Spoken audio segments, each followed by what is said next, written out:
Rev up your engines!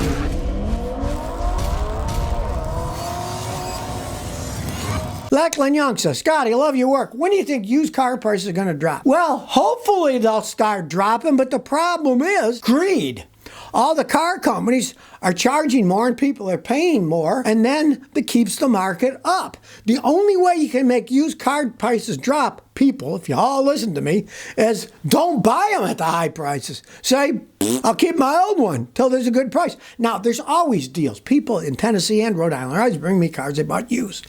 And some of them, even today, are still good deals. You get old people that can't drive anymore, people die, there's estate sales. There's always reasons people sell vehicles, and they want the money fast, and you might find a good deal then. Let's face the facts. You go to a car dealer, they always charge too much. You're never going to get a deal with them. So stay away from those places. Get private deals, right? Ask around with people. You never know when somebody's got something that somebody is not driving anymore, they join the army or something. You never know what you're going to find. Because at all the professionals, they always charge as much as they possibly can.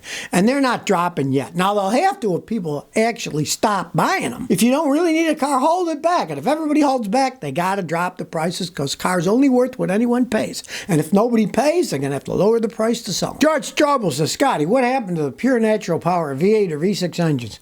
People are getting the same gas mileage with turbo small engines. There's really two main reasons. The smaller engines on paper get better gas mileage. Now, if you drive normal speeds and you don't pull out heavy weights, that's true. But of course, if you got a little bitty four-cylinder engine and you're towing stuff, you're going to get horrible gas mileage. Look at those Chevy pickups they made, the Silverado. Some of them come with four-cylinder engines. Start towing stuff, they get horrible gas mileage because that little engine can't take the weight, right? But the main reason they're going to the small turbo engines is because it's cheaper to manufacture. A V engine costs more. You got two heads instead of one, a lot more moving parts. They cost more money to make. So, of course, they're going to smaller four-cylinder engines. Turbochargers give them more power. Now, obviously, they won't last as long. You get a small engine with extra power pushed into it, turbocharging, GDI fuel inject, they won't last as long. Also, on paper, they get better gas mileage. But anybody ever drives a turbocharged car hard like I do when I drive cars, the faster you drive and the turbos kick in, the RPMs go higher, you get worse gas mileage. So if you drive slow, turbos are fine. But if you drive fast, you're going to notice your gas mileage goes down the toilet. Mahone says, Scotty, is it worth it to get a VW Tiguan from 2017 instead of a Toyota RAV4 if I live in Germany? Well, it's your money. I'm assuming all of yours are made in Germany. The Volkswagens made in Germany are made better than in the rest of the world, no questions asked. Especially the ones made in South America and Mexico. A lot of them garbage quality, right? So you probably do have better quality, right? Personally, I would go with the Toyota. They're better made. They're going to last longer. They don't have all the plastic crap that the Volkswagens do and endless money pits. But you are in Germany. If you're buying a German one, made in Germany, and you got mechanics that know to work on them, go ahead. Personally, I wouldn't, but you're in a different situation. You're living in Germany, and you're going to get one probably made in Germany, not made somewhere else. In that case, yeah, it could be okay, but I'd still go Toyota. Isidro Parale says, Scotty, my 2015 Chevy Sonic fan doesn't work. What can I do to make it spin? Well, open hood, you can spin it with your fingers. I got a whole video. Fixing cooling fans on your car, Scotty. Type that on YouTube, watch. The first thing to do is real easy. Unplug the fan. It's got a plug on it, right? Put power to power and ground to ground. If it doesn't spin, it's burnt out. Go add another fan motor. The fan motors burn out all the time. Now, let's say you do that and it spins, okay? The fan motor's okay. That's the expensive part. Check the fuses, check the relays, and check the wiring to make sure nothing has gotten unplugged. Most of the time on those, the motor just burns out. You just unplug it, put positive on positive, negative on negative. Let's say you screw up and you put negative on positive and positive on negative. Well, you've unplugged it from the car, so it doesn't matter. It would just run backwards, and then you'd see, well, at least it's running. But if it doesn't run at all, then you know you need a new fan motor. Sebastian B says, Scotty, are the Toyota Camry TRD any good for performance? Not actual speed. It's the same engine that's in the regular Toyota. There's no difference in the horsepower of them. It's suspension. They ride better. They corner better. But on the other hand, my wife loves Camrys, right? I took her for a ride in a Camry TRD. She said, I'd hate it. Don't ever buy it. It was a brand new one, too, that I was checking out because it rides rougher. The TRDs ride rougher because they handle better. If you're married and your wife likes a smooth ride, do not buy a TRD if she's going to be driving it because she'll hit you over the head. They don't ride that smoothly. They aren't any faster. They got the same exact horsepower as a regular one. Realize that. A lot of times these performance things are not that much performance. It's a name only. They're still great. They're fun to drive and they're fast, right? Mike Inselman says, 2000 Ford Explorer code says it's running too lean. What can I do? Too lean means you're either getting too much air or not enough fuel.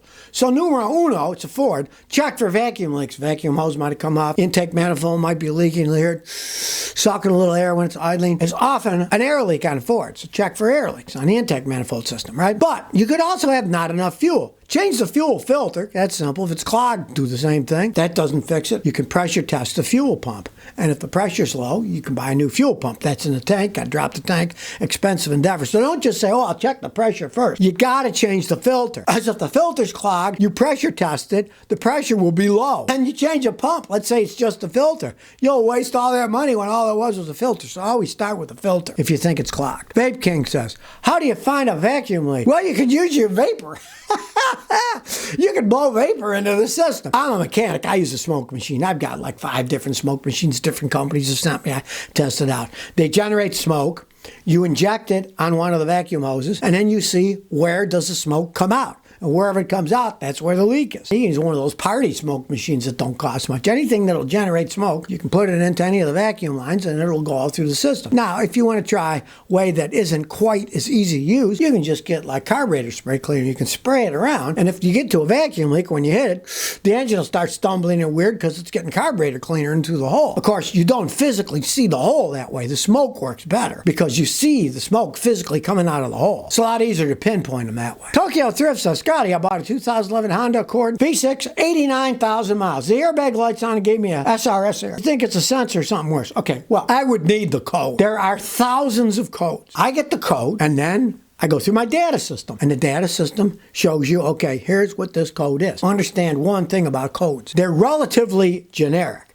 You're rarely ever going to get a code that says, replace the left rear sensor. You get a generic sensor problem, right? Then with the machines that I have, I go into the live data. And then while I'm driving it down the road, it records it. I can play the data back and I can look and I can see, oh, look, the sensor on the rear left wheel is showing 0 and the others are showing 40 miles an hour. So I'll know, okay, that sensor's probably bad. So then I go to that area, look for bad wiring. Can't find any bad wiring, I replace the sensor, right? It's all relatively generic, and then you got to pinpoint it down. So find a guy like me that can analyze this stuff with the code, and then let him road test it, and he'll be able to figure out what's wrong without guessing. Legend says, Scotty, can a timing belt last 8 years? Heck, the timing belt, my wife's Lexus, it's 22 years old, and I've never touched it. Lexus makes good timing belts. It doesn't leak oil, so. Plus, it's a non-interference engine, so if the belt breaks, it doesn't hurt anything. So in that case, you can play a game and just see how long it'll go. Now, if you do have an interference engine, let's say you got a Honda that's got an interference engine, you want to change it every 100,000 miles, or probably every 7-8 years, because it might get old and rot and dry. But if it's a non-interference engine, you can play a game like me. See how long it'll last. You never know. Maybe it'll outlast you. Chuck Van 1 says, I got a 2021 Honda Accord Touring. Brakes have a squeak only when I back up, but not every time. What could it be? This is only happening when you back up. When you back up, the strain is more on the rear brakes. You're generally driving forwards, not backwards. You might drive, 100,000 miles forward, maybe 1,000 miles, or maybe 100 miles backwards. You don't back up that much, right? Pull off your wheels and look at your brakes. If they're still thick, don't worry about it. The back brakes aren't used that much, and when your car sits, the red hot rotors from braking hard, they absorb moisture and they rust a little. So the back rotors always rust more than the front rotors, and when you're backing up and you step on the brake, you can hear a little squeak as the pads rub the rust off. That's pretty common. Check it. If the pads are thin, yeah, replace the pads. But if not, don't even worry about it. It's just a little rust. And they all do it to some extent. Joe Angelo says, Scotty, I got a 2015 Subaru Forester, 2.5 4-cylinder, 200,000 miles. It needs oil every 2,000 miles. I know Subaru has oil consumption, but would a PCV valve replacement help? Go ahead and try, right? They don't cost much, right? And if you do, take my advice. Don't go to a discount auto parts store and buy the crap they sell that's made in China. Buy an original equipment one from the dealer. Those always work. And if it helps, great. If not, live with it, because that's just how Subarus are. They often burn oil as they age. They're boxer engine designs, an old-fashioned design, and as they age, they have a tendency to burn some oil. And a quart every 2,000 miles, that's no biggie. I wouldn't even worry about it. Juliet says, Scotty, I got a short in my vehicle. I have no clue how to find it. Sometimes it happens when it's raining. It happens when it's raining. What you want to do is check all the connections, your battery posts, all the wiring. Where it comes together, they have wiring connectors. Unconnect them. Look inside. If they're green, they're corroded. Check all that. Now, you say it happens when it's raining. Pray it's not your main computer, because that's often what happens. The main computer has a bunch of circuit boards, and when it's raining and it gets really humid, they'll often act up and get funky. If you have what's called a dead short, you can do my video, fixing battery drain on your car. Scotty, watch that, and it'll show you how to fix a dead short, that if your car drains itself out, when you get in the morning, it doesn't start and you have to jump start it, it's good for that. But if you have a live short that only happens while you're driving the car, those are the hard ones. Then you're going to have to check all the wiring, all the connectors, and see what's going on. So if you never want to miss another one of my new car repair videos, remember to ring that bell.